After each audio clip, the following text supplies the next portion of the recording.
Hi everyone, ये हमारा sample paper का और पार्ट है क्वेश्चन नंबर 7 का। बेसिकली फर्स्ट पार्ट हमसे पूछ रहा है barium chloride on reaction with sodium sulphate in aqua solution gives white precipitate.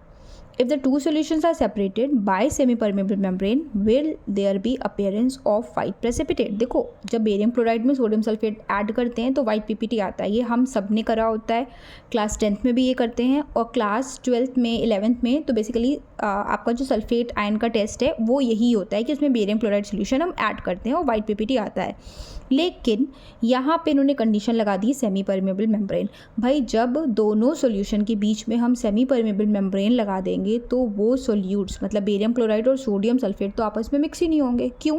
क्योंकि जो ऑस्मोसिस हो सकती है सेमी परमेबल मेम्ब्रेन के थ्रू वो सिर्फ सॉल्वेंट मॉलिक्यूल को ही पास करने देती है। सेमी परमेबल मेम्ब्रेन मतलब कि कुछ के लिए परमेबल और कुछ के लिए non permeable, right.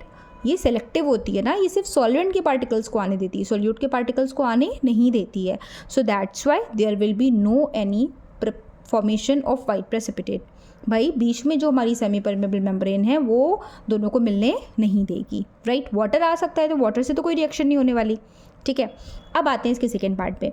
Y does water stop boiling when sugar is added to boiling water.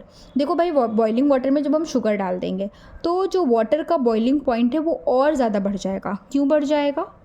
क्योंकि जब हम किसी भी सब्सटेंस में सोल्यूट ऐड कर देते हैं, नॉन वोलेटाइल सोल्यूट ऐड कर देते हैं तो वेपर प्रेशर उसका कम हो जाता है, ठीक है। और उसको एटमॉस्फेरिक प्रेशर तक जाने के लिए हमें उसको थोड़ा सा और हीटअप करना पड़ेगा और इस फिनोमेना को बोलते हैं elevation in boiling point, right. तो एलिवेशन इन बॉइलिंग पॉइंट लगेगा जो कि एक कोलिगेटिव प्रॉपर्टी है। भाई जितना अमाउंट ऑफ शुगर हम ऐड करेंगे उतना ज़्यादा एलिवेट करेगा बॉइलिंग पॉइंट, ऑलराइट। सो ये 2 मार्क्स में पूछे गए हैं, 1 mark for each question. Thank you so much for watching.